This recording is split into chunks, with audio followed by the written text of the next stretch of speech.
Hi students, inside datum के तीसरे भाग में आप सभी का बहुत बहुत स्वागत है। आपको पता ही है मैं कौन हूँ, मैं प्रीतम नेगी। एंड हाँ स्टूडेंट्स, जो लोग हमारे साथ इस भाग तक बने हुए हैं, उनका बहुत बहुत शुक्रिया सबसे पहले तो। एंड हाँ स्टूडेंट्स, इसी बात पर शुरू करते हैं तीसरा भाग। एंड स्टूडेंट्स, मैं आपको बता दूं कि ये अंतिम भाग होने वाला है इनसाइड डाटम का। आज के भाग में हम ये चैप्टर खत्म कर देंगे। स्टूडेंट्स, डिस्कस करते हैं कि आज क्या क्या टॉपिक्स पढ़ने वाले हैं। स्टूडेंट्स, ये 5 टॉपिक्स आप कवर करेंगे। स्टूडेंट्स, सबसे पहला टॉपिक होगा डिस्ट्रीब्यूशन ऑफ इलेक्ट्रॉन्स। स्टूडेंट्स सीखेंगे कि बेसिकली ये इलेक्ट्रॉन्स जो होते हैं ये शेल्स में एक्चुअली डिवाइड कैसे होते हैं। स्टूडेंट्स, हमने पढ़ा था राइट कि बोर्स स्टेबल एटॉमिक मॉडल में कि शेल्स होते हैं एंड उनमें इलेक्ट्रॉन्स डिवाइड होते हैं, राइट। डिवाइड कैसे होते हैं, उसका क्राइटेरिया क्या है, वो सीखेंगे। एंड बच्चों, सेकंड टॉपिक होगा इलेक्ट्रॉनिक कॉन्फ़िगरेशन। इलेक्ट्रॉनिक कॉन्फ़िगरेशन लिखते कैसे है, ये एक मैथमेटिकल मॉडल है जो हम लोग लिखते हैं एलिमेंट्स के लिए। वो लिखते कैसे हैं, वो डिस्कस करेंगे। तीसरा टॉपिक होगा वैलेंसी का। वैलेंसी का कंसेप्ट मैं आपको वहां पर बताऊंगा। चौथा टॉपिक होगा आइसोटोप्स का। आइसोटोप्स की डेफिनेशन वगैरह पढ़ लेंगे एंड कुछ एग्जांपल्स देखेंगे वहां पर। एंड लास्ट होगा न्यूक्लियर रिएक्टर। न्यूक्लियर रिएक्टर काम कैसे करता है, ये सब सीखेंगे। एंड भारत में कहाँ कहाँ पर न्यूक्लियर रिएक्टर्स हैं, इसके बारे में थोड़ी चर्चा करेंगे। हाँ, स्टूडेंट्स, पहली टॉपिक की तरफ बढ़ते हैं, डिस्ट्रीब्यूशन ऑफ इलेक्ट्रॉन्स। स्टूडेंट्स, हमने बोर्स एटॉमिक मॉडल से सीखा था कि जो इलेक्ट्रॉन्स होते हैं वो स्टेबल शेल में चलते हैं, राइट। हम पहले सोच रहे थे कि वो ऑर्बिट होते हैं, बट ऑर्बिट तो 2D है, राइट। ऑर्बिट तो 2D है, बट ऑर्बिट जो होते हैं वो 3D शेप में है, उसको शेल बोला जाता है। एंड स्टूडेंट्स, इन शेल की एक डेफिनेट एनर्जी होती है, ये बहुत बड़ी ध्यान देने वाली बात है। स्टूडेंट्स, एक फिक्स्ड एनर्जी होती है, मैंने आपको कहा भी था, फॉर्मूला है इसका, बट कारणवश मैं आपको नहीं बता पाऊंगा, ठीक है। एंड हाँ स्टूडेंट्स, जो शेल न्यूक्लियस के सबसे ज्यादा पास होता है उसको फर्स्ट शेल बोला जाता है। वापस रिपीट करता हूँ मैं स्टूडेंट्स एक बार। स्टूडेंट्स, मैं कह रहा था कि जो शेल न्यूक्लियस के सबसे ज्यादा पास होता है उसको फर्स्ट शेल बोला जाता है। एंड स्टूडेंट्स, उसको हमने नाम भी दिया हुआ है, उसको के शेल बोलते हैं, ठीक है। एंड स्टूडेंट्स, ऐसे ही बढ़ते बढ़ते न्यूक्लियस के पहले वाला शेल के बोला जाएगा, उसके बाद एल एम एन, ऐसे लेटर्स दिए हुए हमने। एंड स्टूडेंट्स, उसको ऑर्डिनल नंबर भी दिया हुआ है, ordinal number. Students, ordinal number एक जनरल नंबर है बेसिकली, जैसे यहाँ पर आप देख सकते हो ऑर्डिनल नंबर। 1 2 3 4 के नंबर से भी हम लोग डिनोट करते हैं, ठीक है। अब स्टूडेंट्स, मुझे अगर पता करना है कि एक पर्टिकुलर शेल में कितने इलेक्ट्रॉन्स जाएंगे, उसका एक फॉर्मूला है एंड वो फॉर्मूला है 2n²। स्टूडेंट्स, एक शेल में सिर्फ 2n² नंबर इलेक्ट्रॉन्स ही जा सकते हैं। एंड एन यहाँ पर वो ऑर्डिनल नंबर है बेसिकली। के के लिए 1 होगा, एल के लिए वो ऑर्डिनल नंबर 2 होगा, एम के लिए 3 होगा एंड एन के लिए 4 होगा एंड सो ऑन, आगे बढ़ेंगे, ठीक है। स्टूडेंट्स, जैसे जैसे एन की वैल्यू बढ़ती है, जैसे जैसे हम लोग न्यूक्लियस से दूर जाते हैं, तो इलेक्ट्रॉन की एनर्जी बढ़ती है। हमने सीखा था राइट कि बोर एटॉमिक मॉडल में सीखा था कि जैसे अगर एक इलेक्ट्रॉन अंदर वाले ऑर्बिट से बाहर वाले ऑर्बिट शेल में जाएगा, तो बेसिकली उसकी एनर्जी बढ़ती है, उसको कुछ एनर्जी गेन करनी पड़ती है, राइट। एंड जैसे ही वो अंदर वाले शेल में जाता है, वो कुछ एनर्जी छोड़ता है सराउंडिंग में। स्टूडेंट्स, उसके अग्रीमेंट में है ये बेसिकली, ठीक है। स्टूडेंट्स, कुछ देख लेते हैं कि बेसिकली कैसे निकालेंगे मैक्सिमम कैपेसिटी। एक शेल में कितने इलेक्ट्रॉन्स फिट हो सकते हैं, उसकी मैक्सिमम कैपेसिटी निकालते हैं। स्टूडेंट्स, यहाँ पर आप देख सकते हो तो के शेल है, ठीक है, उसके लिए ऑर्डिनल नंबर 1 है, n1 है, ठीक है। स्टूडेंट्स, फॉर्मूला था 2n², ठीक है। 2 × 1², राइट। क्योंकि n इक्वल टू 1 है, 2 × 1। स्टूडेंट्स, फर्स्ट शेल में सिर्फ 2 इलेक्ट्रॉन फिट हो सकते हैं। मैक्सिमम कैपेसिटी मिल गया स्टूडेंट्स हमें। बेसिकली के शेल का कैपेसिटी 2 इलेक्ट्रॉन का है। स्टूडेंट्स, सेकेंड शेल की तरफ बढ़ते हैं। वहां पर ऑर्डिनल नंबर होता है 2। फॉर्मूला में अगर 2 n की जगह पर 2 डालेंगे, 2 × 2² हमें मिलेगा 2 × 4। तो 8 इलेक्ट्रॉन्स की कैपेसिटी है सेकंड शेल की, ओके। थर्ड शेल की बात करते हैं। सिमिलरली n इक्वल टू 3 होगा, ठीक है। 2 × 3², 2 × 9, 18 इलेक्ट्रॉन्स की कैपेसिटी है। आप स्टूडेंट्स, आप देख सकते हो कि जैसे जैसे हम लोग न्यूक्लियस से दूर जा रहे हैं, कैपेसिटी बढ़ रही है। एंड हाँ, हमारी ये अंडरस्टैंडिंग सही भी है, ठीक है। एंड स्टूडेंट्स, एन शेल की बात कर लेते हैं। उसके लिए ऑर्डिनल नंबर 4 था। 2 × 4², 2 × 16, 32 इलेक्ट्रॉन्स की कैपेसिटी है। हाँ स्टूडेंट्स, ये कैपेसिटी आपको याद ही रखनी होगी। 4 शेल तक आपने याद रखी तो बहुत हो जाएगा, अभी के लिए चलेगा, इतना याद रखो, ठीक है, चलेगा स्टूडेंट्स। स्टूडेंट्स, अब बात कर लेते हैं इलेक्ट्रॉनिक कॉन्फ़िगरेशन की, कि ये इलेक्ट्रॉनिक कॉन्फ़िगरेशन एक्चुअली है क्या। ठीक है। सो स्टूडेंट्स हमने थोड़ी देर पहले देखा कि basically K shell, L, M, N shell की कैपेसिटी होती है 2, 8, 18 और 32, राइट। ओके। सो स्टूडेंट्स ये मैक्सिमम कैपेसिटी है उन शेल्स की, ठीक है। और स्टूडेंट्स इलेक्ट्रॉन्स का डिस्ट्रीब्यूशन ना मैक्सिमम कैपेसिटी के हिसाब से ही होता है। एंड स्टूडेंट्स ये जो डिस्ट्रीब्यूशन है इसी को बोला जाता है इलेक्ट्रॉनिक कॉन्फ़िगरेशन ऑफ वो particular element. So electronic configuration of a particular element will be the maximum number of electrons that can fit in that particular shell, you know. Okay. So students हमें पता भी है कि हर एक shell की अपनी capacity होती है। स्टूडेंट्स याद रखना कि जो शेल सबसे ज्यादा पास होता है न्यूक्लियस के उसकी एनर्जी सबसे कम होती है, एंड जैसे जैसे आप बाहर बढ़ते जाते हो, न्यूक्लियस से दूर जाते हो, एनर्जी बढ़ती जाती है। सो जैसे जैसे ऑर्डिनल नंबर बढ़ता जाता है एनर्जी उस शेल की बढ़ती जाती है। अब ठीक है स्टूडेंट्स, इलेक्ट्रॉनिक कॉन्फ़िगरेशन कोई भी एलिमेंट का ऐसा होगा ना कि वो जो इलेक्ट्रॉन का एनर्जी है वो मैक्सिमम हो सके। ठीक है, ये स्टूडेंट्स एक फैक्ट है कि बेसिकली इलेक्ट्रॉन क्या ट्राई करेगा कि उसका एनर्जी मैक्सिमम हो। तो इलेक्ट्रॉनिक कॉन्फ़िगरेशन ऐसा बनेगा कि बेसिकली उसका एनर्जी, वो एलिमेंट का एनर्जी मैक्सिमम हो। लेकिन अब स्टूडेंट्स आपके मन में ख्याल आया होगा कि सर मुझे कुछ स्पेशल कंसिडरेशन लेना पड़ेगा यहाँ पर। नहीं स्टूडेंट्स, इसके लिए भी अप्रोच है हमारे पास। सो स्टूडेंट्स वो अप्रोच मैं आपको बताता हूँ, ठीक है। एंड हाँ, आप ये याद रखना कि मैक्सिमम कैपेसिटी को ध्यान में रखते हुए आपको फिलिंग करनी है इलेक्ट्रॉन्स की पर्टिकुलर शेल में, ठीक है। सो हाँ स्टूडेंट्स, कुछ एलिमेंट्स के इलेक्ट्रॉनिक कॉन्फ़िगरेशन पर नजर डाल लेते हैं। सो यस स्टूडेंट्स, आपके सामने अभी कुछ इलेक्ट्रॉनिक कॉन्फ़िगरेशंस हैं। सो स्टूडेंट्स, हाइड्रोजन का एटॉमिक नंबर होता है 1। ओके। सो स्टूडेंट्स, उसके इलेक्ट्रॉन, एक ही इलेक्ट्रॉन होता है उसमें, ठीक है।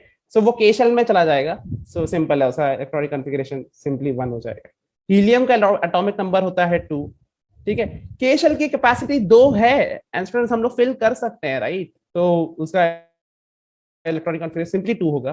स्टूडेंट लिथियम पर चलते हैं, उसका एटॉमिक नंबर होगा 3, ठीक है। सो अभी स्टूडेंट ध्यान से देखना, 3 है बट के शेल की कैपेसिटी तो 2 ही है, राइट। सो मैं 2 फिल कर दूंगा बट एक इलेक्ट्रॉन बचा हुआ है, सो मैं उसको एल शेल में डालूंगा। सो स्टूडेंट्स ऐसे फिल करना, कैपेसिटी को ध्यान में रखते हुए फिल करना है। सो 2,1 होगा उसका इलेक्ट्रॉनिक कॉन्फ़िगरेशन। स्टूडेंट्स कार्बन का देख लेते हैं। सो उसका एटॉमिक नंबर 6 था, ठीक है। स्टूडेंट्स याद रखना, के शेल की कैपेसिटी 2 इलेक्ट्रॉन की थी, ठीक है। सो 2 इलेक्ट्रॉन वहां पर फिल किए, 4 इलेक्ट्रॉन बाकी है स्टूडेंट्स, तो वो के एल शेल में चले जाएंगे। सो 2,4 हो जाएगा उसका इलेक्ट्रॉनिक कॉन्फ़िगरेशन। स्टूडेंट्स थोड़े और एलिमेंट्स, नाइट्रोजन की बात करते हैं। 7 है इसका एटॉमिक नंबर। सो स्टूडेंट्स के शेल में 2 जाएंगे, 5 इलेक्ट्रॉन बाकी हैं अभी। सो स्टूडेंट्स वो एल शेल में चले जाएंगे। सो 2,5 हो जाएगा उसका। सिमिलरली स्टूडेंट्स ऑक्सीजन, फ्लोरीन और नियॉन का भी आप देख सकते हो, 2,6, 2,7 और 2,8 है, ठीक है। अब आगे बढ़ते हैं सोडियम की तरफ। स्टूडेंट्स इस पर फोकस करेंगे थोड़ा सा, ठीक है। तो लेवल बढ़ता जा रहा है बेसिकली डिफिकल्टी का, राइट, है ना। सो स्टूडेंट्स इसका एटॉमिक नंबर 11 है। सो अब ध्यान से देखना स्टूडेंट्स, अब 2 शेल भर जाएंगे पूरे, ठीक है। सो स्टूडेंट्स के शेल की 2 ही कैपेसिटी, तो 2 इलेक्ट्रॉन उसमें चले जाएंगे बराबर, ठीक है। स्टूडेंट्स अब बाकी है हमारे पास 9 इलेक्ट्रॉन्स, बट दूसरे शेल की कैपेसिटी तो 8 इलेक्ट्रॉन है, राइट। सो वो 8 इलेक्ट्रॉन ले लेगा, एक इलेक्ट्रॉन बच जाएगा, वो एम शेल में चला जाएगा। सो स्टूडेंट्स 2,8,1 होगा इसका इलेक्ट्रॉनिक कॉन्फ़िगरेशन। अब आगे बढ़ते हुए स्टूडेंट्स क्लोरीन की तरफ बढ़ते हैं। क्लोरीन का 17 है। स्टूडेंट्स फर्स्ट शेल में 2 इलेक्ट्रॉन चले जाएंगे, कैपेसिटी मैक्सिमम हो गई। एल शेल ऑक्यूपाई करेगा, 8 इलेक्ट्रॉन वहां पर भी ऑक्यूपाई हो गए। स्टूडेंट्स 10 इलेक्ट्रॉन भर चुके हैं, अभी 7 इलेक्ट्रॉन बाकी हैं, सो वो थर्ड शेल में मूव होंगे स्टूडेंट्स। सो हाँ स्टूडेंट्स 2,8,7 उसका इलेक्ट्रॉनिक कॉन्फ़िगरेशन हो जाएगा। ऐसे ही स्टूडेंट्स आप आर्गॉन और ब्रोमीन का भी कर सकते हो। सो अगर आप देख लीजिए, अगर आपको डाउट्स होगा तो कमेंट सेक्शन में जरूर बताना, मैं जरूर क्लियर कर दूंगा। मैं अज्यूम कर रहा हूँ कि हमें यहाँ तक समझ में आया है, सो उसी हिसाब से मैं आगे बढ़ रहा हूँ।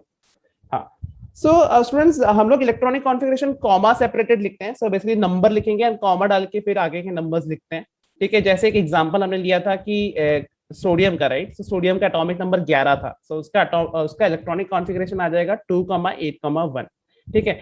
2 इलेक्ट्रॉन पहले के शेल में जाएंगे, 8 इलेक्ट्रॉन एल शेल में जाएंगे, लास्ट का 1 इलेक्ट्रॉन एम शेल में जाएगा। सो हाँ स्टूडेंट्स, ऐसे होता है वो बंटवारा इलेक्ट्रॉन्स का।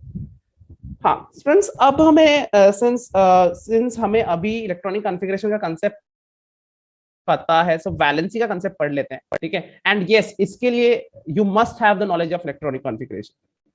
So yeah, students, we have seen that, right? That valency means the number of chemical bonds that can be found by any atom. So students, let me define for you valency in very simple words. Students, valency is the combining capacity of any element, basically. Okay. So yeah, so students, mostly you will see that valency of any element remains constant in its compounds. But students, let me make you aware, it is not necessary at all. Okay, so yeah, beware of that. So yes, students, for you it is very simple. For you, you have to assume that it is constant. Okay, so students, the number of bonds that will be formed by an element is determined by its valency, and this in turn, valency in turn depends on electronic configuration. Okay, so yeah, students, knowledge of electronic configuration is very necessary for understanding the concept of valency. So yes, so students, the valency of any atom is determined by the configuration of its outermost shell. And now students, you might think like, sir, what is the outermost shell, right? So students, वो shell जो सबसे बाहर का shell है, right? सो या तो वो के हो सकता है, या तो वो एल होगा, या तो एम होगा, राइट? सो सबसे बाहर का शेल है उसको आउटर मोस्ट शेल बोलते हैं। एंड स्टूडेंट्स, उसका और एक नाम है, उसको वैलेंस शेल भी बोलते हैं।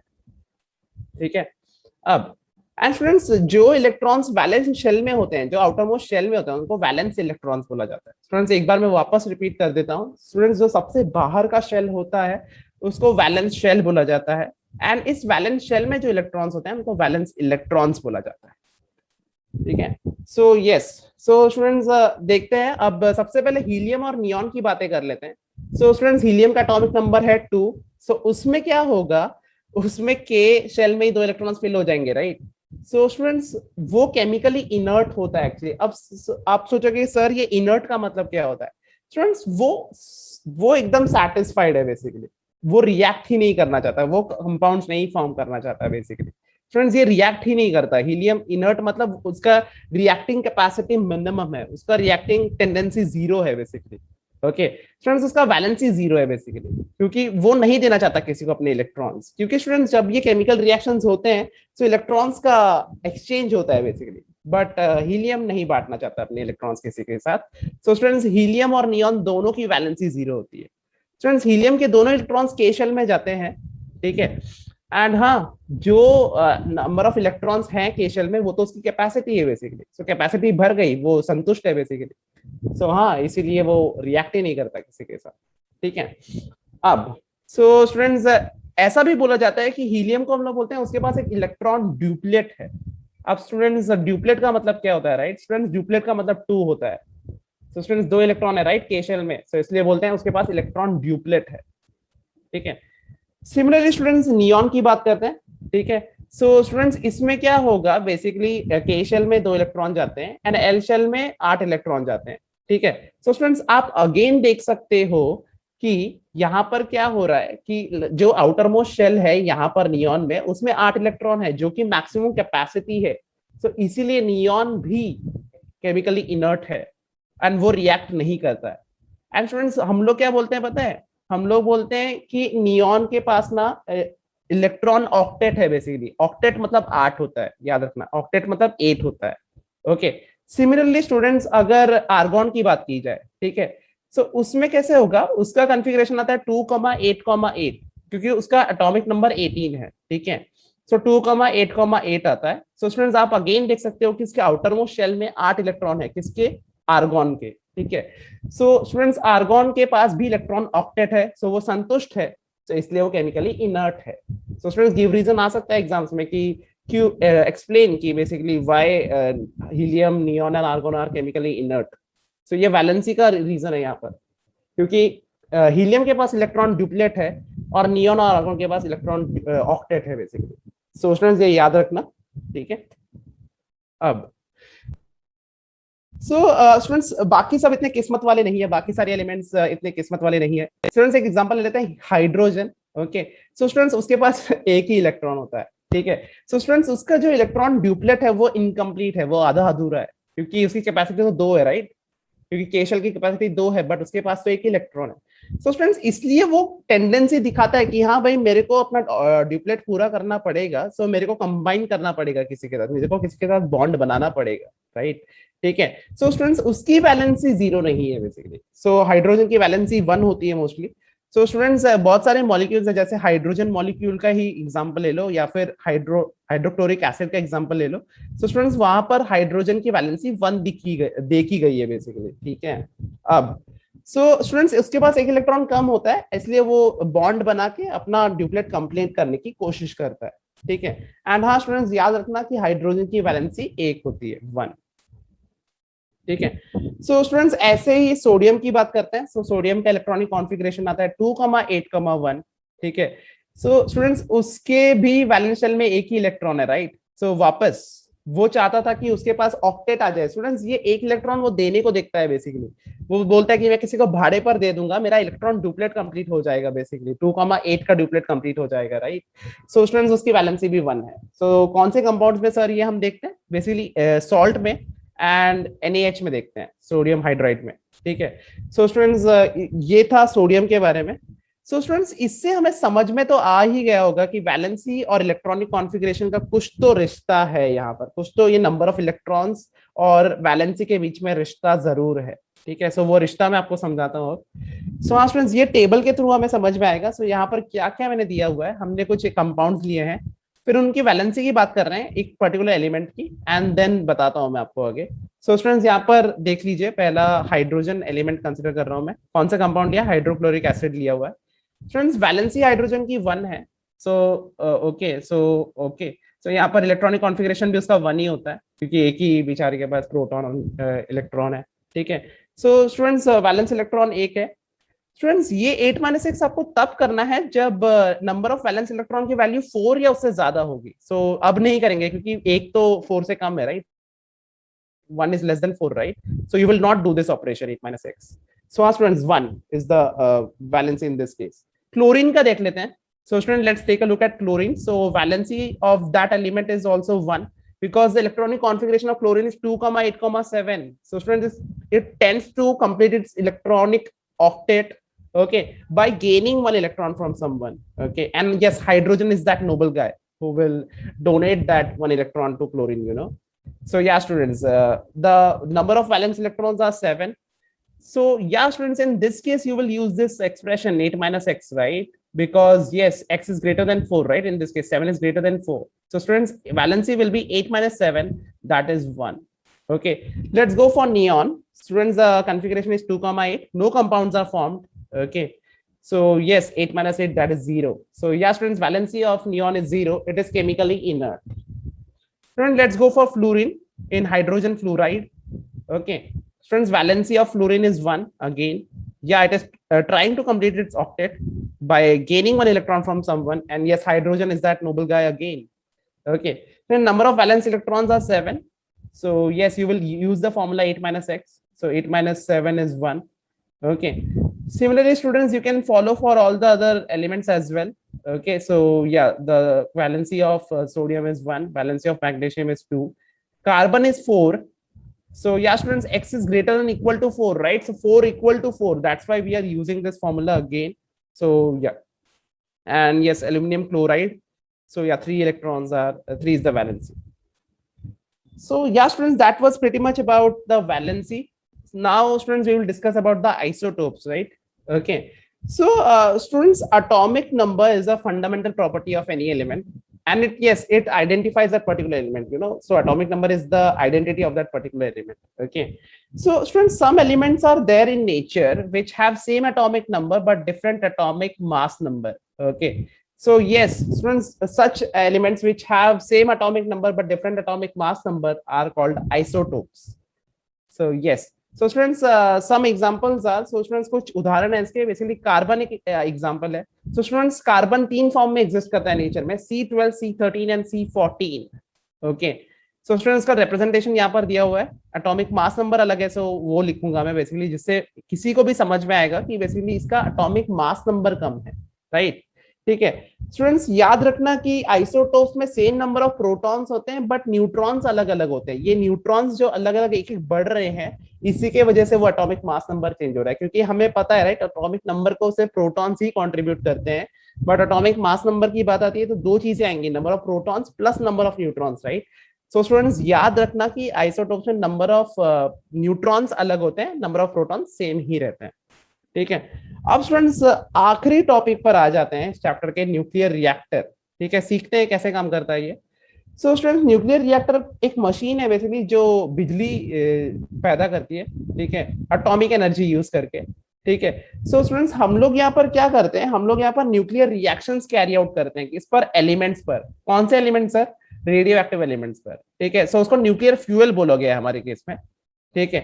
सो स्टूडेंट्स एक एग्जांपल के थ्रू समझते हैं कि ये न्यूक्लियर रिएक्शन होते कैसे हैं। एंड जो एलिमेंट हम लोग कंसिडर करने वाले हैं वो यूरेनियम 235 है। ठीक है, सो यूरेनियम काफी रेडियो एक्टिव एलिमेंट है। एंड हाँ स्टूडेंट्स, उसको हम लोग न्यूक्लियर रिएक्शंस के लिए इस्तेमाल करते हैं। सो स्टूडेंट्स होता क्या है इस यूरेनियम 235 पर अपना, हम न्यूट्रॉन्स की बारिश करते हैं। बेसिकली हम न्यूट्रॉन्स की बारिश करते हैं। सो ये न्यूट्रॉन्स उसकी तरफ बढ़ते हैं काफी धीमी रफ्तार से। सो स्टूडेंट्स होता क्या है कि यूरेनियम, सपोज ये यूरेनियम प्लेट है, उसकी तरफ काफी धीमी रफ्तार से वो न्यूट्रॉन्स बढ़ते हैं। एंड स्टूडेंट्स इससे क्या होता है, न्यूक्लियर फिजन होता है। अब स्टूडेंट्स आप सोचोगे कि सर ये न्यूक्लियर फिजन क्या होता है। सो स्टूडेंट्स न्यूक्लियर फिजन ये होता है जिसमें न्यूक्लियस बढ़ता है बेसिकली।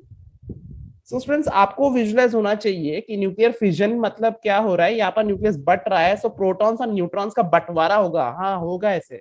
सो स्टूडेंट्स होता क्या है, इससे एटॉमिक मास नंबर में फर्क आएगा। एंड स्टूडेंट्स ये इतने बड़े स्केल पर होता है कि यूरेनियम कन्वर्ट हो जाता है दो एलिमेंट्स में, जो कि होते हैं क्रिप्टॉन 92 और बेरियम 141। एंड इसी के साथ साथ क्रिप्टॉन और बेरियम के साथ साथ दो तीन और न्यूट्रॉन्स भी निकलते हैं इस न्यूक्लियर फिजन से। ठीक है। एंड स्टूडेंट्स अब क्या होता है, ये दो तीन न्यूट्रॉन्स का इस्तेमाल करते हैं हम लोग इनकी रफ्तार कम करते हैं। ये जो दो तीन न्यूट्रॉन्स नए जनरेट हुए ना न्यूक्लियर फिजन की वजह से, हम इनका इस्तेमाल वापस करते हैं एंड इसकी रफ्तार कम करके हम उस पर वापस बम्बार्डमेंट करते हैं। सो स्टूडेंट्स इस तरह से राइट चेन रिएक्शन चालू हो जाता है। बेसिकली क्या होगा, हर बार जैसे कि पहली बार दो तीन न्यूट्रॉन बने, सो मैंने उनका इस्तेमाल करके फिर से बम्बार्डमेंट किया। ठीक है, वो कुछ और दो तीन न्यूट्रॉन्स बनाएंगे, सो वापस मैं उनको रफ्तार कम करूंगा, वापस बम्बार्डमेंट करूंगा। सो स्टूडेंट्स ये प्रोसेस चलता ही रहेगा, ये अनलिमिटेड प्रोसेस है, समझ रहे हो, जब तक कि वो पूरा डिकम्पोज नहीं हो जाता, जब तक वो यूरेनियम पूरा गल नहीं जाता, तब तक ये चलता रहेगा बेसिकली। आप समझ रहे हो। सो हाँ, सो स्टूडेंट्स होता क्या है कि बहुत ज्यादा एनर्जी निकलती है जब हम लोग ये चेन रिएक्शन करते हैं। ये न्यूक्लियर फिजन जब होता है बहुत ज्यादा एनर्जी निकलती है। सो स्टूडेंट्स हमें ध्यान रखना पड़ता है कि ये जो चेन रिएक्शन हो रहा है ये थोड़ा कंट्रोल्ड मैनर में हो, नहीं तो ये हाथ के बाहर निकला तो बर्बादी मच सकती है। ठीक है। ठीक है। सो स्टूडेंट्स इसको कंट्रोल करने के लिए हमें दो फैक्टर्स का ध्यान रखना पड़ता है। स्टूडेंट्स सबसे पहले हमें कितनी रफ्तार हम कम कर रहे हैं न्यूट्रॉन्स की, उसकी तरफ ध्यान रखना होता है। एंड दूसरी बात ये होती है कि नंबर ऑफ न्यूट्रॉन्स कितने जनरेट हो रहे हैं, राइट। तो हमें पता है कि दो तीन न्यूट्रॉन्स हमेशा जनरेट होते रहेंगे, सो उसको भी कंट्रोल में रखना पड़ता है। सो स्टूडेंट्स ये दो जो काम करने वाले कंपोनेंट्स हैं ये है मॉडरेटर और कंट्रोलर। सो मॉडरेटर और कंट्रोलर का इस्तेमाल किया जाता है न्यूक्लियर रिएक्टर में, ताकि मैं ये जो रफ्तार में कमी ला रहा हूँ ये कंट्रोल में रहेगी, और जो नंबर ऑफ न्यूट्रॉन्स जनरेट हो रहे हैं ना वो भी एक कंट्रोल में रहेंगे। सो हाँ स्टूडेंट्स देखते हैं कि किसको हम लोग यूज करते हैं एज अ मॉडरेटर और कंट्रोलर। सो हाँ स्टूडेंट्स ग्राफाइट और हैवी वाटर, इसको यूज किया जाता है एक मॉडरेटर की तरह न्यूट्रॉन की रफ्तार कम करने के लिए। एंड हाँ स्टूडेंट्स हम लोग न्यूट्रॉन्स का नंबर अगर हमें कम करना है, अगर हमें लग रहा है कि हाँ भाई न्यूट्रॉन्स बहुत सारे बन गए अब ये हाथ के बाहर निकल रही सिचुएशन, तो हम लोग ना वहां पर रॉड्स यूज करते हैं। किसके सर? बोरॉन, कैडमियम और बेरिलियम के रॉड्स यूज करते हैं, जो क्या करते हैं, जो एक्स्ट्रा न्यूट्रॉन्स को ना एब्जॉर्ब कर लेते हैं अपनी सरफेस पर। सो हाँ न्यूट्रॉन्स कम हो जाएंगे राइट, और कंट्रोल में आ जाएंगे। ठीक है। सो स्टूडेंट्स हमने सीखा था कि बेसिकली ये न्यूक्लियर फ्यूजन की वजह से बहुत ज्यादा हीट निकलती है राइट। सो ये हीट हम लोग क्या करते हैं, हम लोग वाटर की तरफ डायरेक्ट करते हैं, बहुत सारी वाटर सप्लाई की तरफ डायरेक्ट करते हैं। ठीक है, वो हो सकता है कि बेसिकली एक झरना होगा या डैम की सप्लाई हो सकती है। ठीक है। एंड वहां पर स्टूडेंट्स वो वाटर जो लार्ज बल्क अमाउंट में है उसको स्टीम में कन्वर्ट करते हैं। ठीक है। एंड ये जो स्टीम जनरेट होती है स्टूडेंट्स, इससे हम लोग टर्बाइंस चलाते हैं बेसिकली, एंड देन इलेक्ट्रिसिटी बनती है। सो स्टूडेंट्स देख रहे हो इतनी अच्छी टेक्नोलॉजी एंड पॉजिटिव यूज हो रहा है उसका बेसिकली इलेक्ट्रिसिटी जनरेशन के लिए। सो हाँ स्टूडेंट्स भारत में टोटल 22 न्यूक्लियर रिएक्टर्स हैं, 8 जगहों पर है। एक तो अप्सरा है जो बीएआरसी में है मुंबई में। ठीक है। एंड हाँ वो 4 अगस्त 1956 को क्रिटिकल सिचुएशन में चला गया था, बट हाँ कंट्रोल में आ गया है। ठीक है। एंड स्टूडेंट्स भारत के पास बहुत ज्यादा संख्या में थोरियम की सप्लाई है, मतलब नेचुरल सप्लाई। ठीक है। सो स्टूडेंट इसलिए ना भारतीय वैज्ञानिक क्या कर रहे हैं, वो एक टेक्नोलॉजी बना रहे हैं जिससे कि वो क्या कर सकें, जिससे कि वो यूरेनियम 233 बना सकें थोरियम से बेसिकली। सो यूरेनियम हम यूज कर पाएंगे राइट। सो थोरियम की सप्लाई सिंस हमारे पास है, सो क्यों ना उसे यूरेनियम बनाने में इस्तेमाल में लिया जाए। सो हाँ स्टूडेंट्स सो हाँ स्टूडेंट्स, इतना ही था इस भाग में। एंड स्टूडेंट्स, इस नोट पे हमने खत्म कर दिया है ये चैप्टर। सो स्टूडेंट्स, मुझे आप बताना कि कैसा लगा आपको ये पूरा चैप्टर कमेंट सेक्शन में। एंड हाँ, आपको कुछ भी डाउट्स होंगे तो डेफिनेटली कमेंट सेक्शन में पूछ लेना। एंड हाँ, अगर आपको पसंद आए तो लाइक करना, शेयर करो अपने दोस्तों के साथ, एंड सब्सक्राइब कर लो मैजिक वीडियो के चैनल को, क्योंकि ऐसे बहुत सारे वीडियोस हम लोग आपके लिए लाते रहेंगे। सो हाँ स्टूडेंट्स, अच्छे से पढ़ो। एंड मैं आपको मिलूंगा एक नए चैप्टर के साथ कुछ दिनों बाद। एंड तब तक के लिए बाय बाय।